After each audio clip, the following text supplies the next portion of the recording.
صلوا علیہ وآلہ۔ بسم اللہ الرحمن الرحیم۔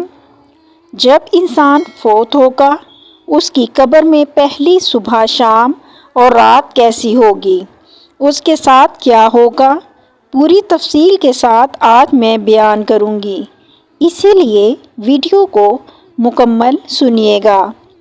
موت ایک ایسی حقیقت ہے جس پر ہر شخص یہ یقین رکھتا ہے کہ اس سے دوچار ہونا ہے اور اس کا تلخ جام پینا ضروری ہے۔ یہ یقین ہر قسم کے کھٹکے شبہوں سے بالا تر ہے، کیونکہ جب سے دنیا قائم ہے کسی نفس و جان نے موت سے چھٹکارا نہیں پایا۔ کسی بھی جاندار کے جسم سے روح نکلنے اور جدا ہونے کا نام موت ہے۔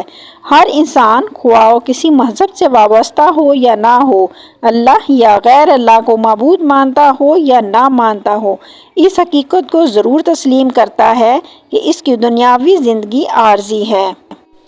حضرت علی رضی اللہ تعالیٰ عنہ کی خدمت میں ایک شخص حاضر ہوا اور پوچھنے لگا کہ اے امام علی، قبر میں انسان کی پہلی رات کیسے گزرتی ہے؟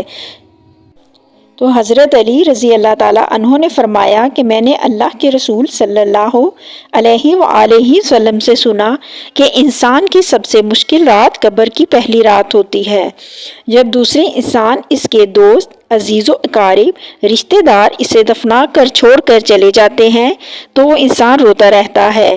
ہر ایک دوست کے پاس آتا ہے، اسے روکنے کی کوشش کرتا ہے کہ مجھے چھوڑ کر نہ جاؤ، لیکن افسوس اس کی آواز کوئی نہیں سنتا۔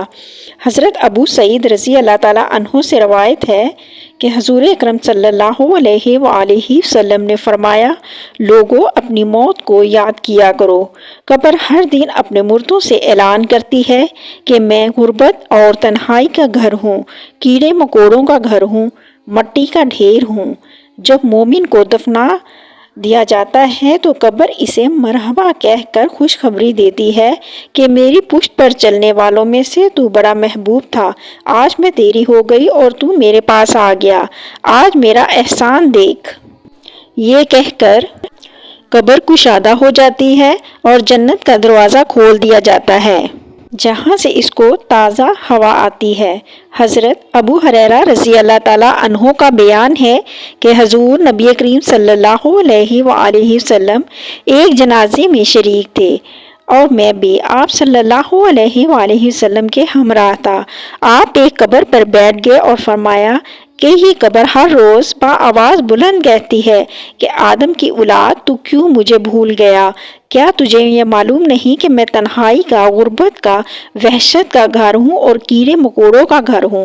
مگر اللہ جس کے لیے کشادگی کا حکم فرمائے گا، اس کے لیے کشادہ ہو جاؤں گی۔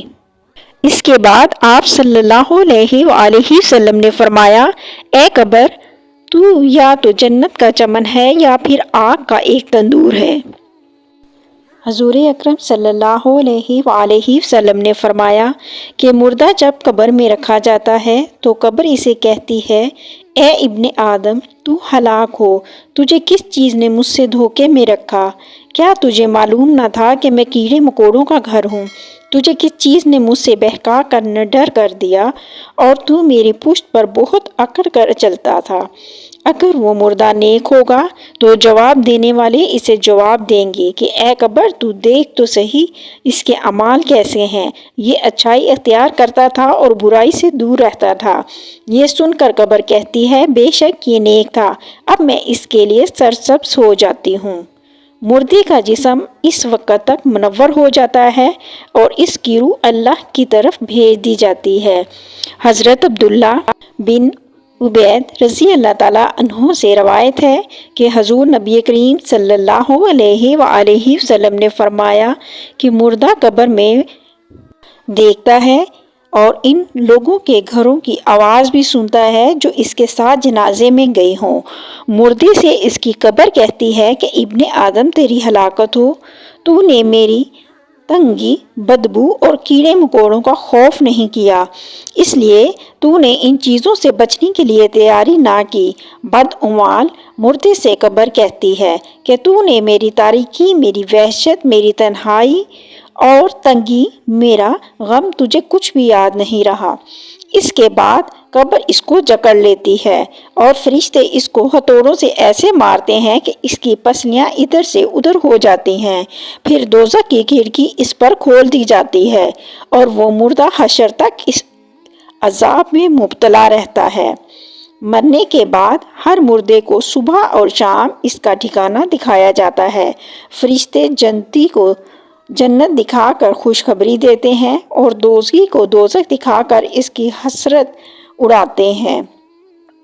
حضرت قتادہ رحمۃ اللہ علیہ فرماتے ہیں کہ عذاب قبر کے 3 حصے ہیں: 1/3 عذاب پیشاب سے نہ بچنے کے سبب، 1/3 غیبت کے سبب اور 1/3 چغل خوری کے سبب ہوتا ہے۔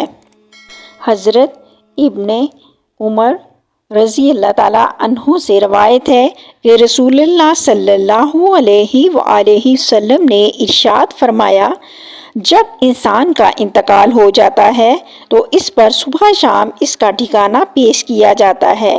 اگر وہ اہل جنت میں سے ہے تو جنت والوں کا مقام، اور اگر اہل جہنم میں سے ہے تو جہنم والوں کا مقام اس کو دکھایا جاتا ہے۔ پھر کہا جاتا ہے کہ یہ تیرا ٹھکانہ ہے یہاں تک کہ اللہ تجھ کو قیامت کے دن اٹھائے گا۔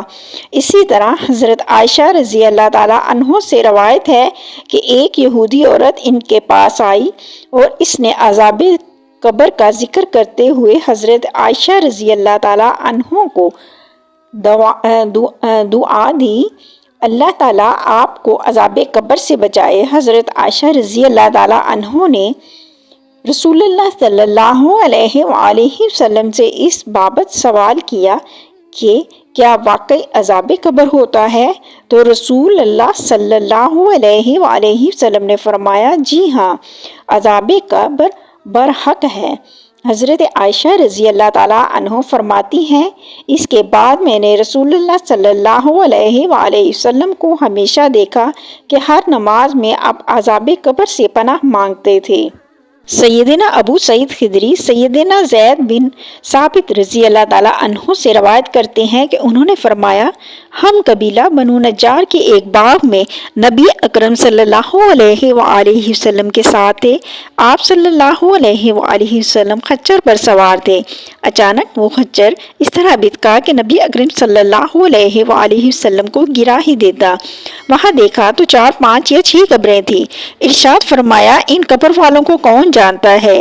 ایک شخص نے کہا، میں جانتا ہوں۔ پوچھا، یہ کب فوت ہوئے؟ تو بتایا گیا کہ یہ شرک پر مرے ہیں۔ تو ارشاد فرمایا، یہ امت اپنی قبروں میں آزمائی جاتی ہے۔ اگر مجھے اس بات کا اندیشہ نہ ہو کہ تم مردے دفن کرنا چھوڑ دو گے تو میں اللہ تعالیٰ سے دعا کروں تاکہ وہ تمہیں عذاب قبر سنوا دے جو میں سنتا ہوں۔ سیدنا زید رضی اللہ تعالیٰ عنہ نے کہا، پھر نبی اکرم صلی اللہ علیہ وسلم ہماری طرف متوجہ ہوئے اور فرمایا، تم آگ کے عذاب سے اللہ کی پناہ مانگو۔ صحابہ کرام رضی اللہ تعالیٰ عنہ نے کہا، ہم جہنم کے عذاب سے اللہ کی پناہ مانگتے ہیں۔ اللہ تعالیٰ سے دعا ہے کہ ہم سب کو مرنے سے پہلے مرنے کی تیاری کرنے کی توفیق عطا فرمائے، اور جو مسلمان اس دنیا سے جا چکے ہیں ان کی بخشش فرمائے، آمین۔ پھر ملتے ہیں نیکسٹ ویڈیو میں، جب تک کے لیے اللہ حافظ، جزاک اللہ۔